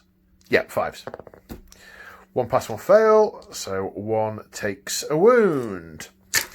Then 4 bolt pistols. Come on, let's see if we can get one of them. Rerolling the 1. Nope. Wounding on a 4. Yeah, it wounds. Saving on a 2. Oh, that cover. He sort of hid behind a crater. That was perfect. Oh, it's perfection as far as the Emperor's Children are concerned. Oh, these are a real pain, right? Because they've got metal. The guns are metal, and I haven't got any weights in the bottom of them. So balancing them on here is super difficult. That's why coherence is a little bit iffy on some of these. Okay, we have got 6 berserkers shooting into the 3 remaining demonettes. We have 2 plasma pistols. 2 hits. Wounding on 2s because of the relative strength and toughness. Demonette saves a 5. Demon saves 5. 1 saved. The other one will shrug it on a 5, which it does. Okay. This could mean that the berserkers are not surging forward. And 4 regular pistols. Thankfully re-rolling the 1s because of the Demon Prince. That's just 2 hits. Cannot kill them now. 2 wounds on 3s. Saving on 5s. Failed. Shrugging. 1 shrug, 1 fail. So 1 demonette comes off. Just 2 remaining. I'm looking around. I don't think there are any other guns. Yeah, I need to do more models with guns. Okay, it's charge phase. Okay, so Assault Squad going into the Noise Marines. Decided not to Overwatch because I'm only going to hit on 6. And the strength's back down to normal. So, yeah, I'm going to let the charge come. It's a 5-inch charge, but it's going into the crater. So, it's -2, so I need a 7. 7 to get in. That's a 7. They're in. The Demon Prince also needs a 7-inch charge. He's just within 8 inches. Come on, 7. 8. They both make it in. Okay, so fight phase. So, all the Emperor's Children of Celeste Demon units can automatically go first. Which includes those. Charging units automatically go first, as does he for his Warlord trait, which makes him automatically go first. So, basically, the one I really, really want to hit and do massive, massive damage to is the Keeper of Secrets. Now, the Keeper of Secrets, I've been looking at the stratagems, and he is, I think, sufficiently arrogant to believe he is not going to be killed by that Demon Prince. So I'm not going to use any stratagems or anything like that on the Keeper of Secrets. I'm just going to get hit and then kill him and absorb all his wounds back. That's the plan. Right, kill main burn, kill main burn, kill main burn. So, Demon Prince has 4 attack standard, +1 for being a Khorne Demon Prince, +1 for Shock Assault, +1 for Butcher's Nails. So I'm spending 2 command points on a demon stratagem called Locus of Wrath. Any Khorne demon within 6 inches of him, which includes him, can re-roll to hit. So it's hitting on 2s. However, the Keeper of Secrets has a mesmerising aura, meaning -1 to hit. So I'm only going to hit on 3s, but I'm going to get a re-roll. So, hitting on 3s. Ooh, thank Khorne for that re-roll. So that's 4 hits so far, and then... So that's 6 hits. He is +1 strength because of his weapon. Oh, hang on, I've forgotten the stats of the weapon. Okay, that's a shame. I've been looking at the wrong line of the book. Huh. Okay, so we're strengthening 7. I thought it was only 8. He has a Hellforged sword, not demonic axe. I was reading it wrong. So he's going to wound. Strength 7, toughness 7. He's going to wound on 4s. It is a flat 3 damage, but it's only wounding on 4s. Without any kind of reroll. I'll take that. 5 of them. I'll take that. 5 plus demonic. It can't kill him. He has 16 wounds. This cannot kill him. 5 plus demonic save. Makes 3 of them. So that's 6 wounds. Get through because it's a flat 3, which he shrugs on 6s. None of those shrug, so he takes 6 wounds, leaving him on 10 remaining. So we are now alternating units that can strike first automatically. So I'm choosing the Noise Marines to fight next. They have 2 attacks each, plus 1 for being charged for shock assault. So that's 5 attacks to the regular guys, plus the Power Fist. So some pretty good rolling there. 2 saves to take from the Power Fist and 8 saves to take from the others. Alright, the 2 from the Power Fist is -3, so they're saving on 6s. 1 saves. D3 damage. Kills 1. So these are all now 3-up saves, 1 damage. Failed 2, failed 4. 2 more dead. Right, now other units that have the right to go first would be these Raptors. I would want to do the Berserkers first into the Demonettes, but my only other going first unit on this side are the Raptors. So Raptors into the Noise Marines. 4 attacks each. It's a shame they're not demons. They'd be getting a reroll. They will get reroll 1s though, because he's still there. Okay, so these are the regular attacks. Why am I doing the regular attacks first? Paul, that was silly. Okay. So yeah, 4 each because they got 1 for base, 1 for Butcher's Nails, 1 for Shock Assault, 1 for Chainswords. So yeah, loads of lovely, lovely Chainsword attacks. Wound on 4s. That's a few failed wounds. And these save on 3s. 2 fails, 1 dead Noise Marine. Bloop. I've just realised that... Oh no, I did do the Champion with the Power Fist. I was going to say, he's got a Power Sword. But I'm getting confused because I swapped them out before the game, didn't I? So I had units that felt right. Alright, now the Power Fist. 3 base plus 1 for Shock Assault. Hitting on 4s. No rerolls for you. Wounding on 2s. Saving on 6s. 1 save. D3 damage. Kills another. Bloop. Oh, I've killed a plasma pistol one. That was silly. Never mind. Right, the Demonettes attacked next and did nothing. Right, now, the Keeper of Secrets is on 10 wounds, which is his top profile. So he has 6 attacks that are going to hit on 2s. Okay, that's a lot of hits. Strength with... Oh, I've not got the other book. Hang on. More books. Okay, I've relocated slightly to where I can balance more books. I only need 3 for this particular fight. And I still have that building getting in the way of it. Dag nabbit. Okay, first off, 6 attacks. Hitting on 2s. Okay, that's 4 1s. And he doesn't re-roll 1s. This is your lucky day, mate. His strength is 7 with the Soul Stealer sword.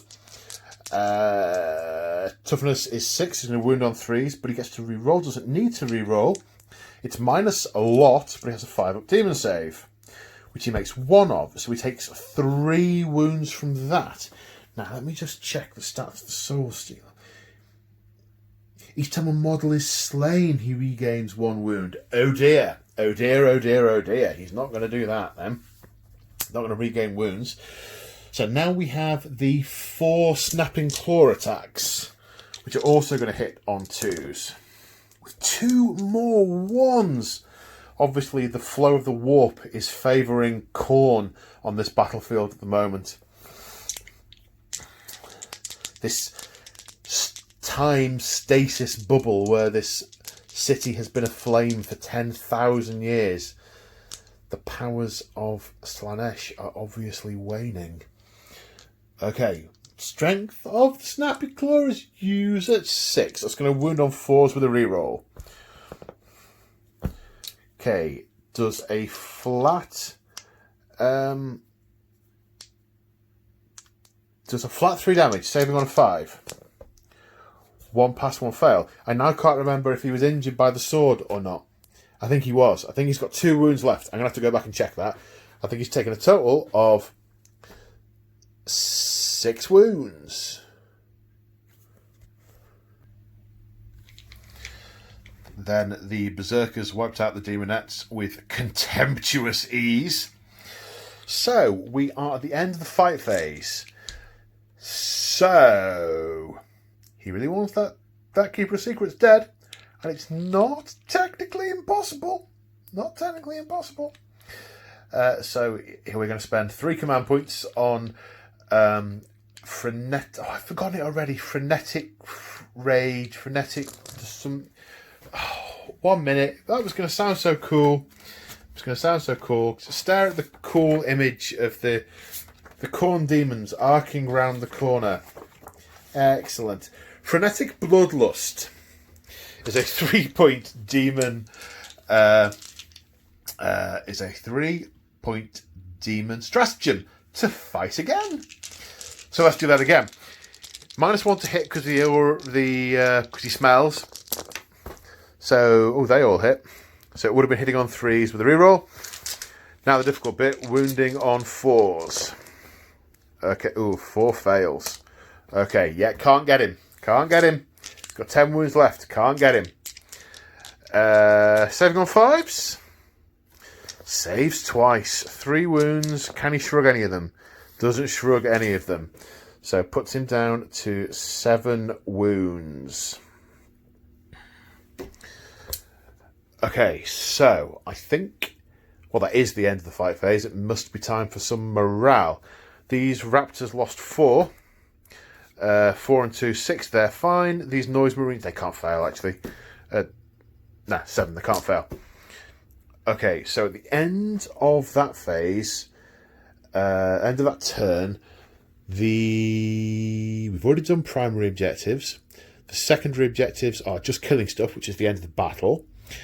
And come on brain, and the other thing with the killing characters, which hasn't happened yet. So that's it. And controlling and at the end of their turn, they control the central objective. They control the ritual site for another 2 victory points. Right, let's see how the Emperor's Children can respond when their reserves are available. So at the start of Emperor's Children turn 2, they scored 5 points for being on that objective. And that was it. However, the perfect trap has now been sprung. A warp rift has opened, and this soul grinder has appeared on this objective with a clean line of fire onto these berserkers who are on the central objective, the power nexus that can be used as a ritual site. The sorcerer... You can't really see terribly. No, it's just I'm blocking the light. The sorcerer and the possessed have burst through, intent on charging whoever survives the onslaught from the soul grinder. The Keeper of Secrets has stayed exactly where he is. He wants the soul of that demon. He wants to taste it. He wants to feel it leave its body. Super evil. Although he might even smite it. He might just wave his hand and break his neck. Who knows? Who knows? Over here, the other element of the perfect trap, the noose, the Chaos Lord and his unit of noise marines are flanking these demons, ready to move on to that objective. These noise marines, Sonic Dreadnought, both ready to lay down fire and to whittle down this knot of demons and then pounce upon them. The trap is set with a good set of dice rolls, the luck being on their side, then this could be quite decisive for the Emperor's Children. However, This isn't luck. This is perfection. And I'm very disappointed that you have removed my children, and I want them back. So we're going to summon back the demonettes. On a 7, only 10. Exactly the same as the bloodletters. 10 demonettes will appear there. And of course, a mortal wound suffered by the Keeper of Secrets there for the double 2. So, psychic phase. Let's start as we mean to go on. That Keeper of Secrets is simply going to wave his hand and crush the skull of that Demon Prince with a smite, which casts on an 8, which will do D3 mortal wounds unless I want to scorn a sorcery, which I totally do. He does not want that to happen. He defies magic. On a 4, he doesn't defy magic. It does D3 mortal wounds for 2. Snap. As his material form collapses and his essence is breathed up the nostrils of the Keeper of Secrets, leaving the Keeper of Secrets free to declare charges. And that's the Warlord of the World Eaters, slain in the psychic phase. So, other things in the psychic phase. We're going to attempt to cast Delightful Agonies on myself, so I can shrug damage on an 8, so I now have another shrug. The Sorcerer will attempt Delightful Agonies on the Possessed on a 6. Also cast... Oh, no. I'm realising that I'm in range of the Demon Prince who has a deny. We'll try and deny that on a 9 or more. No, not denied. And the Sorcerer will then attempt to smite on a 9 for D3 mortal wounds, killing one of the Berserkers.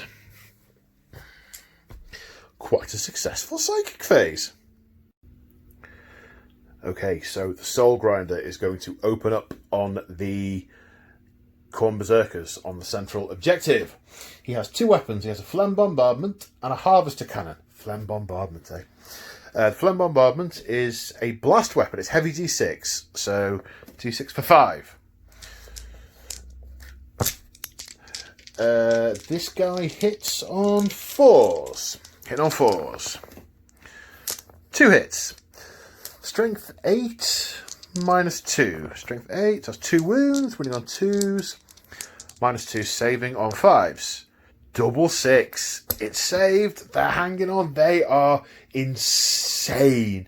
Absolutely insane. They are apoplectic with rage. Now, the Harvester Cannon, which again hits on 4s, 3 shots. Oh dear. Oh dear. Winning on a 3. Wounds. Minus 1, saving on a 4 up. Fails. D3 damage. Kills 1.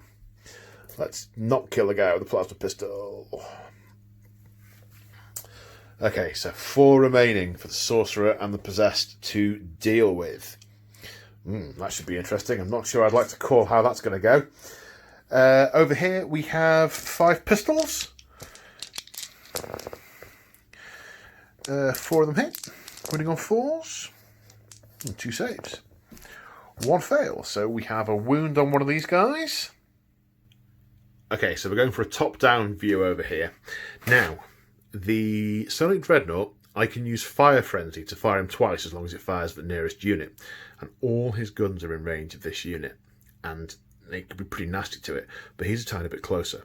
So what I want to do is I want to split my fire with the Noise Marines into these demons who are on the objective and that demon. So I think I'm going to put two Sonic Blasters into him and the rest of the Sonic Blasters and the Blastmaster, because it'll get this full 6 attacks into that. Then hopefully that guy will be dead and the Sonic Dreadnought will be free to Fire Frenzy on these guys. Das ist der Plan. So the guy at the front has been slain thrice over, and we have 6 saves for the Bloodletters at the back. Made 1, 5 dead.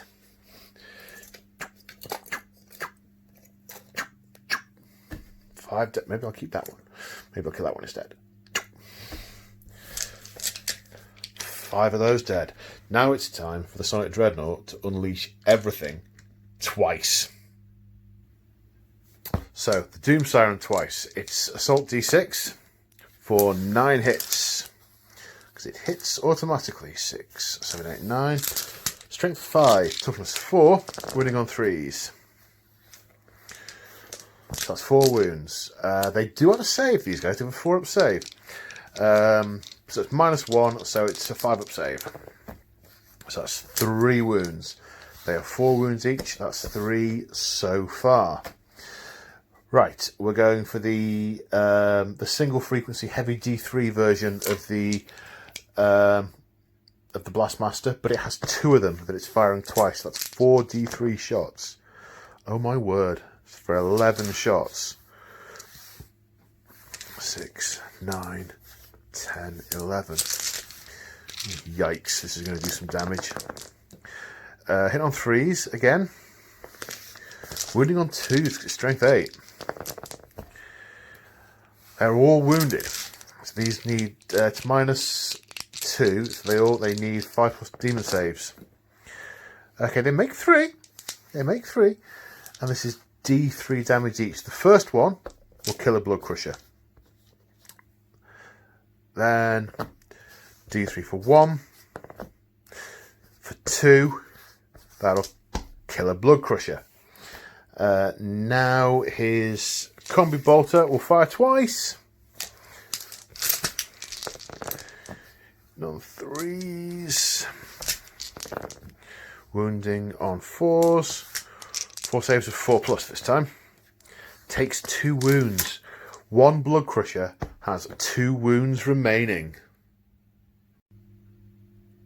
Okay, so now we come to this unit. We have a number of bolt pistol shots, but I've just remembered his artifact. Okay, what's the range for that? Hang on a minute. Okay, so it doesn't change what I was going to do. The Chaos Lord is going to kill that Blood Crusher with a single perfect overcharged plasma shot. All the other gun, bloodletters. Perfection. Hitting on 2s. Strength 8. Wounding on a 2. Minus lots. Saving on a 5. Doesn't save. 2 damage. Bloodletter dies. And the rest of the small arms into the Blood Crusher, into these bloodletters. Including the attacks from the Artifact Doom Siren on the Lord. That's 5 save for the bloodletters. Then they make 3 of them. Only 2 more die. Okay, the Keeper of Secrets has to charge around the building, so needs a 12. Does not get it. The Possessed, on the other hand, can't fail, but they're mightily in. They will swarm all over them. And the Sorcerer needs a 3 or 4. Successful on an 8. So let's move those in. And over here, the final charge. The Demon Prince is 11 inches away from the Lord and his Noise Marines. So we're spending a command point. So 2d6 charge. Need an 11. That's portentous. Need an 11 or more to get in. I'm going to spend a command point on Honour the Prince to mean that one of those dice is automatically a 6. So, will we get a perfect 5+ to make the charge? We will. A perfect 12. So we're going to start over here. The Lord is going to carve up this beast one piece at a time with 5 attacks with his power sword. Hitting on 2s, rerolling 1s. 5 hits. Strength 4. Toughness a lot more than 4. Wounding, oh dear.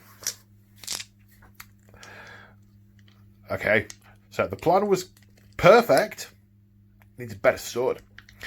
Okay, I think, looking over at the command points, I think The World Eaters are going to interrupt with the Berserkers in the middle, try and kill the possessed before they can attack. Okay, so one guy fights the Sorcerer, the other 3 fight the possessed. Sorcerer has 3 saves to take.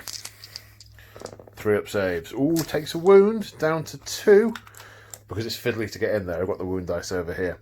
Sorry, down to 3, my mistake. Okay, 1 on a possessed with a power sword needs its demon save, which it fails. And then 6 saves, a 3+. Which it fails 3. 1 was on 2 wounds, so 1 dies, and another goes down to a wound. Now, I don't know how it's meant to work with Khorne Berserkers, whether they fight again immediately with respect to interrupting. That's what I'm going to do. I don't know if that's right or not, but that seems appropriate. They are just a whirling dervish of utter bloodlust and rage. So yeah, that's what I'm doing. So we're going to do the same again.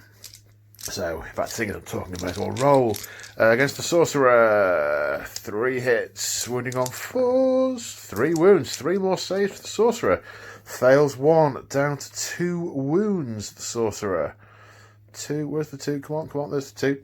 Right, Power Sword, hitting on 3s, wounding on 4s, nothing doing.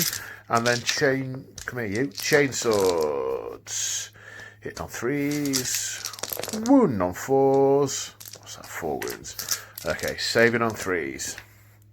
4 successful saves. So, still 2 possessed left.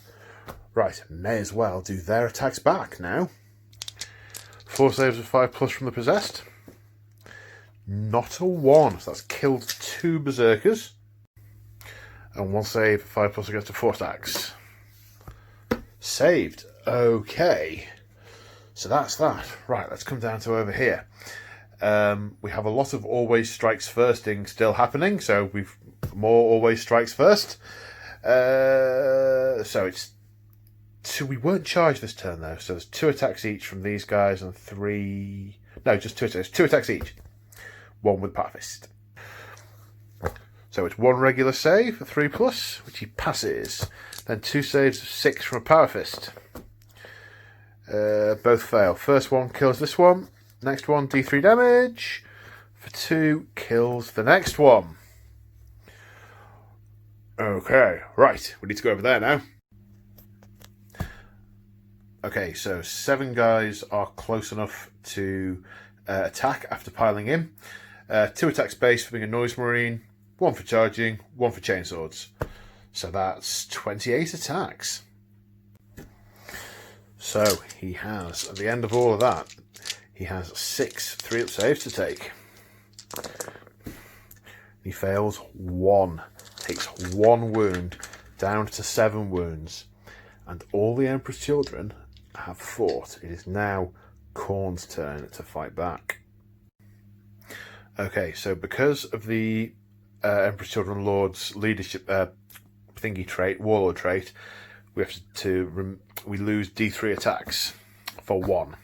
So our base of 5 for being a Demon Prince, +1 for being charged and having Unstoppable Ferocity, -1. So 5 attacks. We are going to hit the Chaos Lord. That was all very nice. It was all very fancy. It was all very well choreographed. This is pure rage. Right, with the Demonic Axe, hitting on 3s because it's unwieldy. That's a shame. Do I reroll 1s? I don't think I do. Either way, yeah, I would have rerolled 1s. They're 2s. Alright, so strength is 8, so wounding on 2s. 3 wounds. Sigil of Corruption saves on a 4+. Saves once. 3 damage each. He has 6 wounds, 5 for being a Chaos Lord, plus the 1 that we discussed at the start. So that is Slay the Warlord in 1 go. That's fantastic. Absolutely fantastic. Beautiful, choreographed, a ballet of noise and agony and traps laid and single shot death of the Blood Crusher and making the charge for the Dark Prince and then having his head lopped off in one go by a massive demon. I'm like that. Yeah, that sums it all up for me. Okay, so over here, the champion has punched back with his power fist and leveled 2 of them. I've removed them on the basis that I couldn't get those 2 to stand up. However, with the Music of the Apocalypse special rule that Noise Marines get, they get to fire a weapon before they die. Because they're in combat, it has to be a pistol. So shooting them with 2 pistols. Hits twice, wounding on 4s.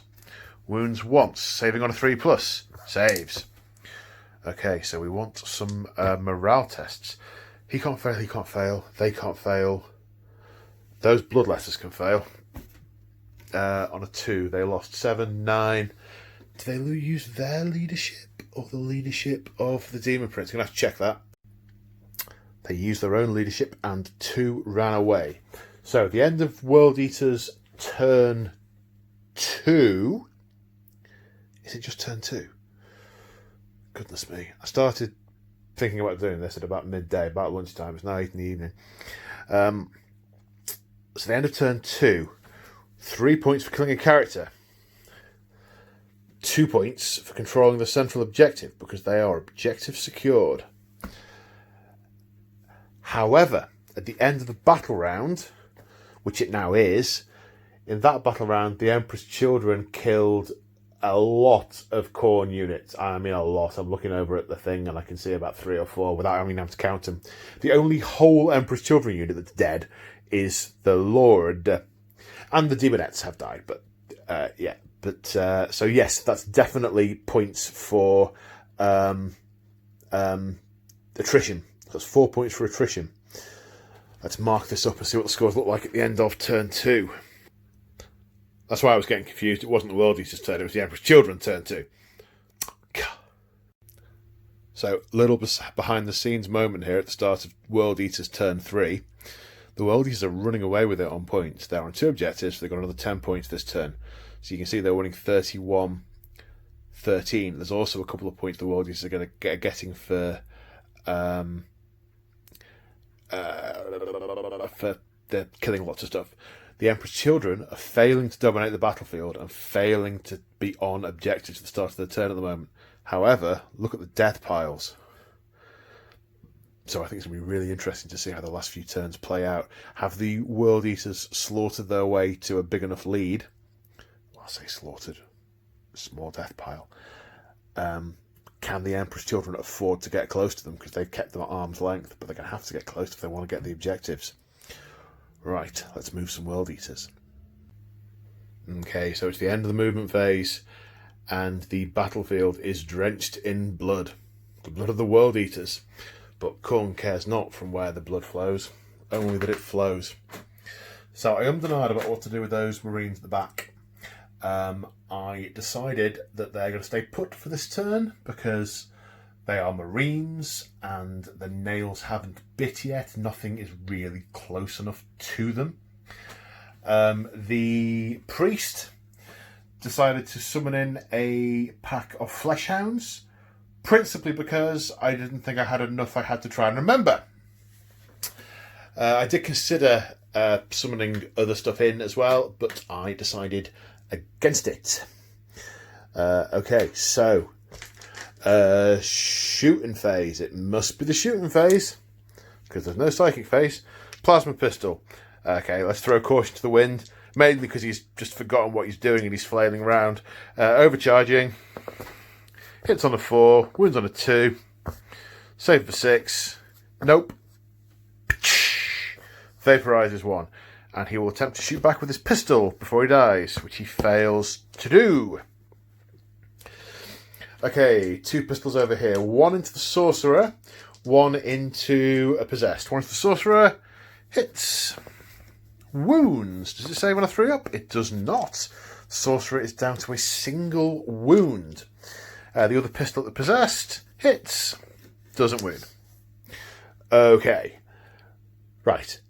I don't think think there are any other guns. We tried to enact another prayer at the start of the turn, but that failed. I guess all the energy is being spent on creating demons, and the regular prayers aren't being heard. Okay, so there are other shots to do. The bolters on these guys are being wasted at the moment. It's a bit of a shame, but they are following their orders. The priest is in front of them. He's opening a tide of demons. They've got his back, and they're controlling that back objective. That's what they're there to do at the moment. However, it doesn't mean they're not going to put 2 crack missiles into that sonic dreadnought. Hitting on 3s. 2 hits. Wounding on 3s. 2 wounds. Look at that. Saving on 5s. 1 pass, 1 save. D6 wounds for 2. It's got 6 left. Okay, charge phase. Remaining bloodletter into Noise Marines. In. Tragically, that'll give them more attacks, because that's how the rule works. But okay, Flesh Hounds into the Sorcerer. In fact, no, we'll do the Priest first. Priest into the Sorcerer. He's had enough of standing there and opening portals. He's going to kill something. I don't know how far I need. I imagine 7's enough. Tape measure moment. Yep, 7's enough. He's in. The Flesh Hounds will need 9, of course, having come in from... at a 9. Okay, let's move some stuff. Okay, so we are going to fight with the priest first, because we've got lots of fighting first units that we need to alternate, as discussed previously. However, we are going to trigger the Banner of Rage to give every World Eater unit within 6 inches of the priest and his banner an extra attack. So we're going to start with the priest. He would have 3, +1 for charging, +1... Sorry, when I say charging, I mean shock assault. +1 for Butcher's Nails, +1 for the Banner of Rage. So that's 6 attacks, hitting the Sorcerer on 1 wound left. Hitting on 3s. Oh, sir, suit you, sir. 5 hits. Wounding on... probably not 2s, probably just 3s. Because he's strength, with his crows is strength 5, toughness 4. -1, so 4 up saves, 2 4-up saves. Can he make them? No, he can't. He takes 4 wounds and is dead.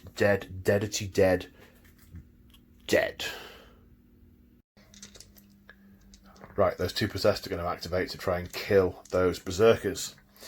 D3 attacks each for 2. They haven't been charged, so it's just 2 attacks each. Hitting on 3s.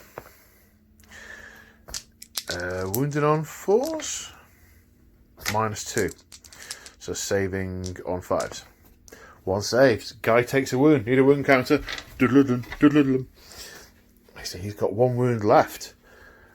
Okay, now we alternate other charging units. So we will go to the Bloodletter. The Bloodletter charged. Yes. Right. Different book. I, of course, lied, because the Bloodletter rules are also in the Chaos Space Marine book. Okay, so 2 attacks regular. +1 for being a Corn Demon and having charged. Hitting on 3s or 2s? 3s or 2s? 3s. Hitting on 3s. Rerolling 1s because of Friendly Demon Prince. So on the charge, they're strength 5. So wounding on 3s, but 6s are 2 damage. Oh, tragic. Minus a lot. -3, I think. So saves of 6. No, so that kills 1. And a bit. 1 and a bit. Killed 1 and a bit Marines. Okay, what next? Now we need a Slanesh unit to fight. May as well do these Noise Marines. Okay, so 3 guys going into the Bloodletter. 2 of whom have got bolters, they have fewer attacks. The guys with chainswords, they've all got 2 attacks base. They've all been charged, so it's an extra attack. Silly rule. And silly in this scenario, 1 Bloodletter coming in there makes them all have extra attacks. Maybe these guys, but hey. And then 1 for chainswords, apart from the guy with the power sword. So, what have we got? The poor Bloodletter, poor bloodletting. He's only a demon. Has 4 5+ saves to take. He passes a couple of them, but does in fact expire. The Demon Prince has got 2 saves from a power sword, but he has a 4+ invulnerable save because of his Armour of Scorn. Fails 1, so he takes another wound, puts him down to 6. And he has 6 regular saves against chainswords on 3+, of which he fails 2, putting him down to 4. Okay, is that all the Emperor's Children? No, it isn't. We've got more over there. Okay, who got power fisted in the face and killed. So now we have the 2, piling him in, the 2 remaining berserkers over here trying to finish off these possessed. So power sword, 3 attacks, 4 attacks. I forgot the Banner of Rage. 2 hits, wounding on 4s. I think they're only strength 4. 1 wound, saving on a 5 up, saves. Okay, then chainswords. Forgot the banner again. Didn't matter again. 2 wounds. Saves for 3+, 2 saves. Okay, now we do it again. 3 with the power sword. Banner of Rage, of course. 2 wounds. 2 saves for 5+. 1 save. So 1 was on 1 wound, so that kills 1. And then 4 attacks on the chainsword. Needs to get 2 of these through. Doesn't seem terribly likely. Winning on 4s. No. So 1 possessed is killed, but they are still outnumbering on that objective. Oh, sorry, the World Eaters still control that objective. I should have activated these guys earlier to move further in. Consolidate and then pile in, which I'll do now. Okay. So, is that the end of the world? It is not the end of the world. There's a demon prince over here that needs to lop. Sorry, just put a casualty away. That needs to lop the head off a bunch of noise marines. Right then. Okay, so he's got 6. Where's my book? I need the book. Oh, that's exciting. I want to see what he kills. So he's got 5 attacks. He wasn't charged or anything like that. But he hits on 2s. So rerolling 1s, but the axe is a -1. So anything but a 2. That's 2. Okay, strength save. This is on 2s to wound. That's 3. Saving on 6s. No saves. That's 3 dead. I'll just cleave 3 over, which you're going to have 3 pistol shots back at him. 2 of which hit. 1 of which wounds, which is not saved. So he takes another wound. So right at the end of the turn, now they actually need to take a leadership test. They need to take a morale check. The morale is probably very high, but they lost 3. +3 is not going to be enough to make anyone run away. So at the end of World Eater's turn 3, they've killed another character for 3 points, and they're holding the central objective. They're holding the power nexus.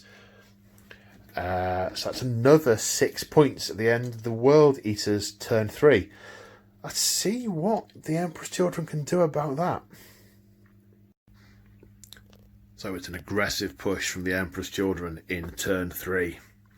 So quite a bit to talk through. So the wounded Keeper of Secrets has run around the corner as fast as he can. He's down to 9-inch move at this point. The Demonettes have advanced, but they can still charge due to the locus of, I want to say, grace, because they're within 6 inches of the Keeper of Secrets. So they can pile through that wall and assault those corn demons. The Soul Grinder has moved forward, still controlling that objective, ready to lay fire down into the centre and up the field. Same with these Noise Marines. Over here, the I want to say ballet? The graceful, perfect engagement, only slightly marred by the decapitation of the Chaos Lord. These Noise Marines have pulled back, and the Sonic Dreadnought is barreling forward to destroy this abomination. psychic-wise, the only remaining psyker on the board is the Keeper of Secrets, and he's going to conserve his energy at the moment because he's fairly wounded until he has restored himself by killing some of these corn demons. So we are on to the shooting phase. There's no shooting going on here. The Blastmaster on the Dreadnought is obviously firing in at the Demon Prince for one shot, which doesn't hit. D6 auto hits with the Doom Siren, 5. Wounding on 6s. No. Combi Bolter. God, wounded with the Combi Bolter, that'd be funny. 2. Wounding on 5s. Oh, we're going to wound. Saving on 3+. Yeah.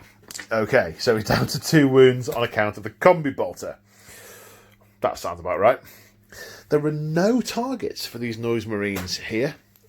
So, whilst in their core they will be bitterly disappointed that there's nothing for them to shoot at, because I don't think they can shoot at... I don't know what they are going to shoot at the Demon Prince, because, right, they can't see anything in that building. He's the closest unit. He's the only one they can see. There is no reason for them to not shoot at him. So, okay, so Blastmaster, D3 attacks. 3 hits. Strength 8, wounding on 3s. 1 wound. Invulnerable save of 4+ for the Armour of Scorn, which is failed. Does D3 damage for 2 damage, which gets him. Combined fire from the Soul Grinder and this unit of Noise Marines into those Chaos Marines. Killed 2. Right, now we have charges in the centre of the board. The Keeper of Secrets is going to declare the Berserkers and the Hounds. And gets in on an 8. Sorry, I did that the wrong way around, of course. These guys must go first because of the chargey thing. It's late, I'm tired. They get to charge even though they advanced for 2d6. For 11, they are in. Right, let's move the charges. A little bit of artistic license with the moving of the models. It's really difficult to get them in there, get my hand in and move them. 4 guys attacking the Apostle. Say girls. 6 girls attacking the Khorne Berserkers. Yes, it's the Demonettes fighting first. Using the same combination of stratagems as before. So any Slanesh demon unit within 6 inches of the Keeper of Secrets, their attacks explode on 6s. And the Demonette's armour pen goes up by 1. So 2 as a base, or 4 if they roll 6 to wound. So 4 attacks on the Dark Apostle. And on 3s, 6s explode. Only 1. Wounding on... not that. 1 at -2. Which he passes. That's a bit of a no-score draw. And then 2, 4, 6, 8. I need more purple dice. Hang on. 13 attacks into the Berserkers because the Alluress has an extra 1. 6s explode. 1, 2, 3, 4 6s. They explode. Generate extra attacks. So hitting on 3s. That's really good. That is really good. Wounding on 5s. In fact, I think I rolled for a 4 to wound earlier, which I shouldn't have done. Wounding on 5s. Okay, well, that's 5 at -4, which goes entirely through their armour and kills the Berserkers. The Keeper of Secrets, now with 5 attacks with its Soul Stealer Sword, has 4 wounds on the Flesh Hounds, which will save on 5s. 2 save, 2 dead. And then it now has 3 attacks with the Snappy Pincers. 2 of which hit, 2 of which wound. Both saved demonically. Well, that's interesting. Only 2 are dead. Maybe there's a little bit of fight back. And the Flesh Hounds climb all over the Keeper of Secrets, biting, tearing, gnawing, gnashing, and have done 3 wounds. The Keeper of Secrets, of course, regained 2 wounds for killing the other 2 Flesh Hounds. 3 saves of 5+. 1 save, 2 wounds done. And I'm just glancing at the thing. Yeah, there's no additional damage for it, but he will shrug him on 6s because of his shining Aegis. Okay, so it's a no-score draw as far as he's concerned. He's back to how he was.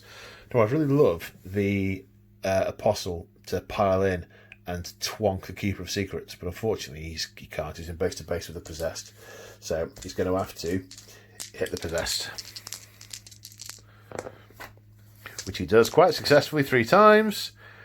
Wounds it twice. -1 for saving on 4s. Fails 1. 2 damage. Kills the Possessed.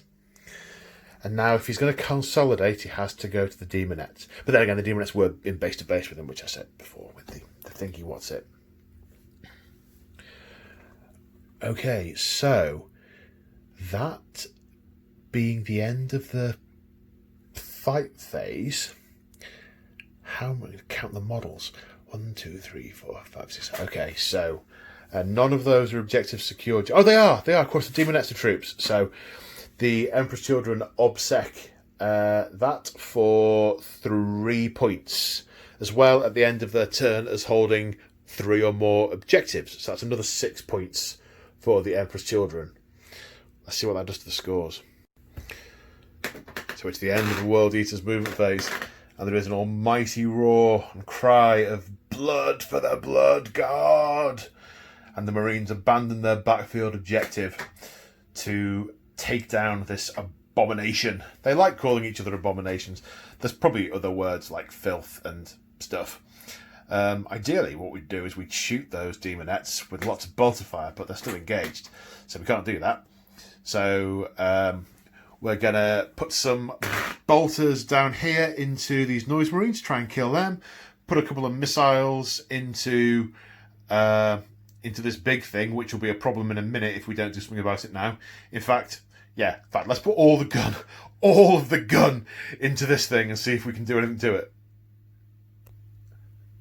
Okay, we took a wound off it with a bolter. But we did shoot a Demonette. The Apostle did shoot a Demonette. Which, excellent.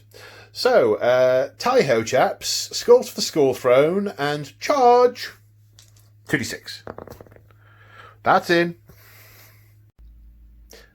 Okay, so the Power Sword and the regular attacks, to all intents and purposes, is going to be the same. Spending a command point on Stoke the Nails, because their rage has really been building up back there. They are not at all happy. They're quite frustrated, and they really want to see this thing dead. So, 25 attacks. Now, they would be hitting on 3s, but it's -1 because the Keeper of Secrets stinks. However, Dark Zealotry is in effect this turn, so they are re-rolling. So it's 4+ with a re-roll. Ooh. Okay, the 3s are technically hits. Grumble, grumble, silly rule. It should all be nice and simple and just be the end result. Okay.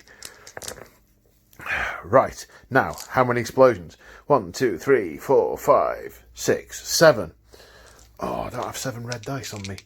Hang on. Cutscene. 7 more attacks. Okay, so that's this many hits. No, there was a 3 in there. Get rid of that. I saw a 3 as I was scooping them up. I don't have enough hands. Hang on, look at the table for a minute. Need more hands. Okay, right. Back with you. Wounding on 5s. Well, that is singularly disappointing. 1, 2, 3. Out of 10, 15, out of 90, 3 out of 19. Okay, saves a 5+. No, does he shrug any on 6s? Yes, shrugs 1. It's down to 4 wounds. Okay, well, it's his go now.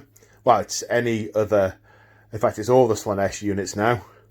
So, yeah, let's do those. Okay, out of 19 attacks, 3 saves of 4+. He makes 2 of them, so he's down to 3 wounds. Okay, now it is the Keeper of Secrets again, because these are all Quicksilver, Speed, and all that. Keeper of Secrets putting all of his attacks into the Fleshhound. So there is absolutely no chance of his being dragged down. 3 hits. Running on 3 twos, threes. 2 demon saves. 2 failed. 2 dead hounds. Now the snapping, so that puts his wounds back up to 6. Now the 2 snapping claws. 1 hits. Wounds, demon save. Saves. So there is a hound remaining. And the Fleshhound taking 1 wound off the Keeper of Secrets there. So tragically, this all-out gambit doesn't appear to have paid off, because they didn't get the points for taking his head, because they haven't killed him, and they haven't piled on in and onto the objective, so haven't claimed that either. So no additional secondary points this turn, because he's not on the objective. So that's the end of World Eater's turn 4. Now it's Emperor's Children turn 4. So at the start of the turn, the Emperor's Children claiming 15 points for being on 2 or more objectives and holding more than their opponent. The Sonic Dreadnought is running hell for leather to try and make it around the side of the building to join in the carnage. These Noise Marines are all sat perfectly happy with a perfectly executed plan on these perfect objectives. The Soul Grinder is obeying the call of the Keeper of Secrets and charging into the fight in the centre of the table. We now have the Psychic phase, and the Keeper of Secrets is going to cast Hysterical Frenzy. This is the one that lets a Slaanesh demon unit fight as if it were the fight phase. So, yeah, we're trying that. Casts on an 8. That's a 5. Doesn't work. However, he will smite on a 7. Scorn of Sorcery? Yeah, why not? Scorn of Sorcery. Deny on a 4-up. Denied. Okay, so there are no shots to be fired because everything is in combat. So the Soul Grinder is going to charge. And now all these units are going to fight before the World Eaters. And at the end of the fight phase, this is what it looks like. A solitary Fleshhound is all that's left of the World Eaters army. The Demonettes tore down the Dark Apostle. The Keeper of Secrets killed 7 of the Marines, putting himself way back up on wounds. In fact, he's almost on 4 now. And the Soul Grinder squished the last one in his giant claw. And at this point, we're going to call it. Because, oh, no. Right, let's see if that Fleshhound puts a wound, but... No, it doesn't. Okay, so we're going to call it at the end of turn 4 there. World Eaters turn 5. Well, would basically involve the Keeper of Secrets killing the Fleshhound first in the fight phase. Well, that was a lot of fun. That was absolute carnage. There's a lot of Emperor's Children stuff left. Although, I have to say, the World Eaters got off to a massive, massive lead and a really good start. They just didn't end up killing all that much. I wonder why that is. Is it because I gave everything 2 wounds? I don't know. The World Eaters had all that as well. It was possibly foolhardy throwing the Possessed forward early on, unsupported. What else? What else was pivotal?